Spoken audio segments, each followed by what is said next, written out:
morning, I like to sit out here on my front porch. I have the shittiest view ever.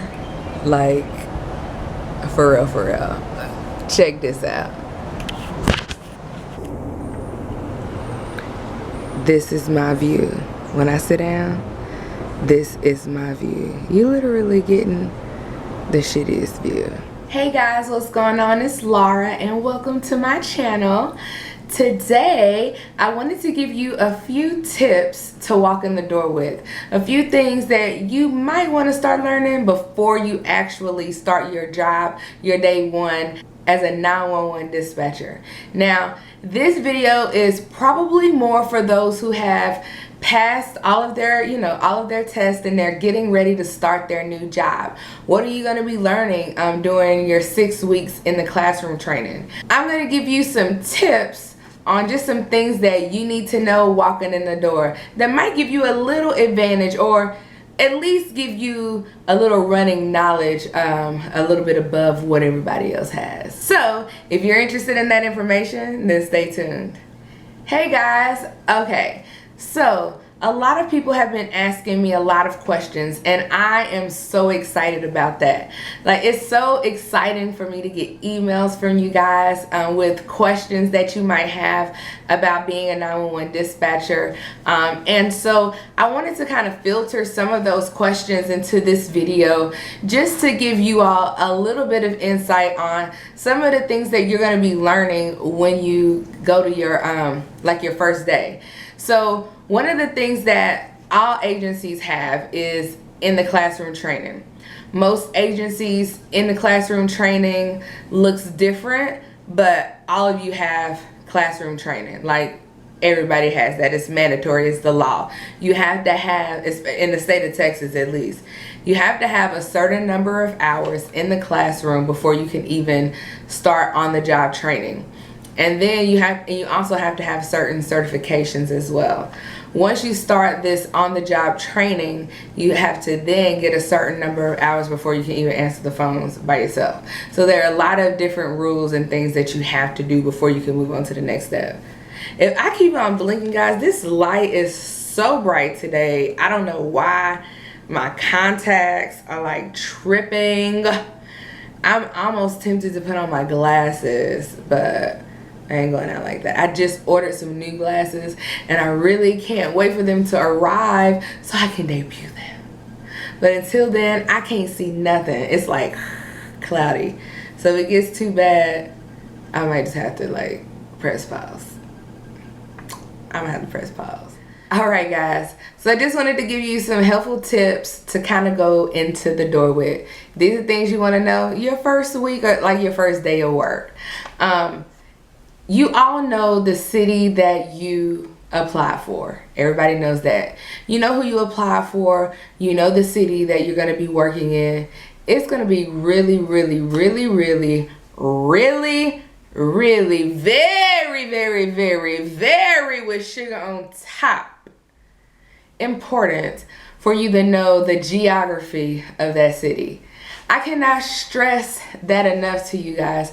If you're working in a big city or even in a small city with a lot of different roads, you're gonna have to learn those things. Because when people are driving, especially when they're driving, when people are driving and have car accidents, sometimes on their cell phones, you don't know exactly where they are, and that's one of the most important things that you need to get when you're taking a 911 call. That's why they say 911, what's the address of the emergency? Because your location is the most important thing at the very beginning of that call. So it's important for you to know roads. Let's take Dallas, for example. I know Dallas okay. I don't know all of the streets or like all of the major roads like I did at my the agency that I work for. I knew all of the major roads. I knew which roads intersected with one another. I knew which roads went north and south, and I knew which roads went east and west. I knew which freeways were in our city. I knew what which freeways in our city didn't belong to us, like which sides of the freeway belong to our agency and which side of the freeway belong to another agency. For example, a toll road like the Sam Rayburn Tollway that is 121 in Dallas. Well, technically it's not really in Dallas. I don't think it goes in Dallas, but that's, you know, beside the point. It's north of Dallas, and it goes east and west, I believe. But at some places on the toll road, it goes north and south. So it's important for you to know where on the road the lanes change. But toll roads belong to DPS, the Department of Transportation.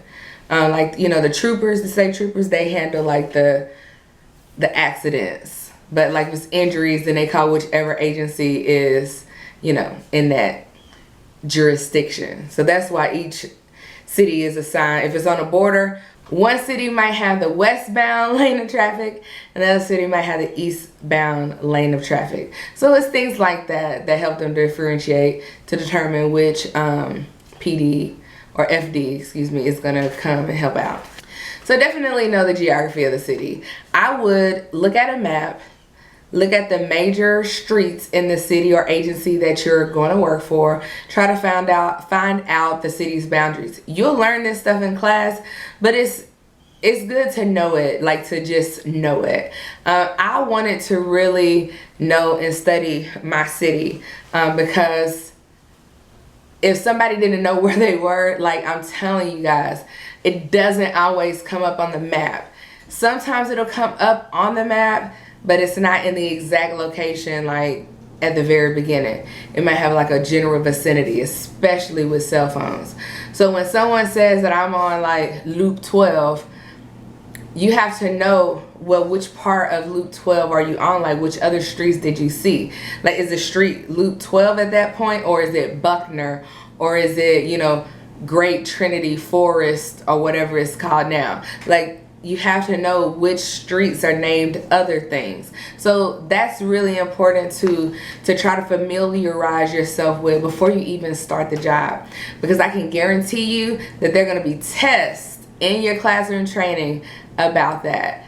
If y'all don't have training or tests about maps in your 911 dispatcher or call taker training, like I'm totally surprised, because we spent a lot of time at the beginning of our training with geography.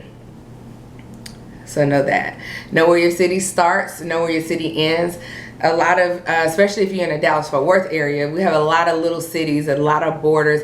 You have to know like which street, like I was talking about Buckner and Loop 12, you have to know like when you get into a different city, does that street name change? Where does it change? Which direction is that street going? So I know it sounds like a lot, and it is. Just think, you have to kind of have a map in your head. You're going to have people to call 911 or the non-emergency line. At the city I work for, we answer non-emergency too. But you're going to have people call in and ask you, where is the driver's license place? And I am at, you know, this road. I'm at Lake June in Buckner. How do I get to the nearest driver's license place to renew my license? So you have to be able to tell them in your city where the DMV is and kind of help navigate that person to the DMV. Now I know it sounds like a lot, and it is, but you know, that's just kind of some of the things that you have to do. Now the good thing about that part is you always got Google Maps. You know, you have a computer that you're able to look that kind of stuff up on. So if you wanted to, you could, this is what I used to do. I used to take driving directions and they would tell me where they were. So I would look at the driving directions sometimes and try to navigate them through. Because even though I know the city, I don't know it like driving like that. So I know all the major roads, but not the little minor roads. So some of them I don't know. So it's okay to look at that sometimes. But definitely know your geography. Know your highways. Like so many people, I know I said that about the streets, but usually cities are surrounded by highways. generally that's how it goes. And so I know in Dallas, the city of Dallas sits inside of 635 for the most part. There are some places north of 635 that, you know, are Dallas, but for the most part, the city of Dallas sits north of 635, and then it's nothing really below like 20, because 635 is kind of the loop, and then 20 loop 12 kind of picks it up, kind of right there. So at any rate, you need to know that. I know some people have asked me about CPR and having to give CPR instructions over the phone. That's a great question to ask. It's actually one of the most important things when, at least in the agency I work for, I know that there are a lot of agencies that do not require you to have emergency medical dispatch training. They usually just do straight phones. But in the agency that I work for, we were cross-trained, so we were able to handle police matters and medical matters that, you know, people were calling about. So that was, you know, pretty handy. So whatever call came in, you could pretty much handle that situation.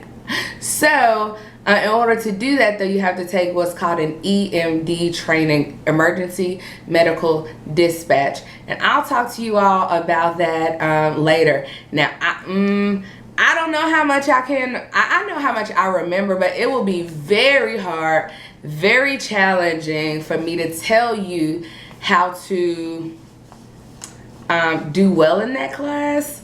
I mean, I can tell you. If you want a video on that, let me know down below. If you want a video on an EMD class, emergency medical dispatch training, let me know down below. And I got a story time with that video. I was about how I met one of the officers in Dallas, or around the city of Dallas, that is on trial right now for shooting somebody. Yeah, so anyway, if you want to hear that, let me know in the comments down below. But anyway, during that class, that's when you learn how to give CPR instructions online. Over the phone. I didn't learn my CPR there in that class.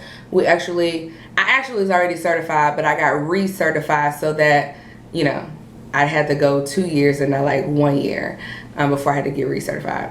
So I was already trained, but we did CPR training at our agency. Somebody locally taught us. Then somebody else asked me about uniform. The agency I work for, we were allowed to wear private clothes. We did not have to wear uniform. We did have like polos and button-down shirts and jackets that they gave us. They gave us option of 5 different, you know, variety of 5 different things. You can choose, you know, 3 of 1, 2 of 1, you know, however you want to, you know, spin it out. So that's what I had when I worked there. You probably seen, like, in some of my thumbnails, the little polo that I have on with the emoji over the agency name right there. Yeah, those are my work polos. Very comfortable, very easy. Get up and go, bloop, put that on. Then it's always got to be cold in there because of all the computers.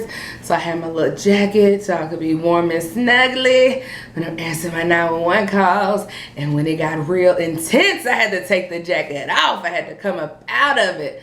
Like the story time that I told about the man who said his son was getting kidnapped at the park, or had been kidnapped at the park. Baby, my jacket came all the way off that day. It got real hot. I was still in training, but baby, that adrenaline got the running, it got the going real fast. So, whoo, yeah, just thinking about it's getting me all hot. Because that was intense. But anyway, we didn't have a uniform. Some agencies do wear uniforms, or some type of uniform. We didn't, thankfully, because I didn't want to be dressed as a police officer, especially nowadays. So many people have so many problems with officers. And if you're interested on my point of view with all of, like, the police brutality, the police shootings and things like that, if you're interested in the perspective or the point of view of a dispatcher, comment down below and let me know, and I'll definitely make a video on that if that's something you all are interested in. But anyway, guys, I'm gonna go because I got homework to do. So definitely remember to rate, comment, and subscribe. Give this video a thumbs up. share it with a friend. But no, thank you. I just again want to say thank you guys for watching these videos. Like, you inspire me. I know I get emails, like a few of them a day, and it's not overwhelming, but it's just like, it's such a humbling experience to get an email from someone to say that you've inspired me. And oh my gosh, like, I haven't felt that in a very long time, and it just feels really good. Like, so thank you guys. You guys think that I'm helping you. You guys are helping me in ways that you don't even know or understand. So thank y'all so much for that. Keep emailing me, keep, you know, communicating with me, and I'm gonna keep communicating with you. So if you got any questions, definitely again leave them down below and I'll get back to you. It might take a couple of days, sometimes it might take a couple of minutes. It just depends on what's going on at the time you write me. But anyway, y'all, take it easy, and I will see you in the next video. Bye.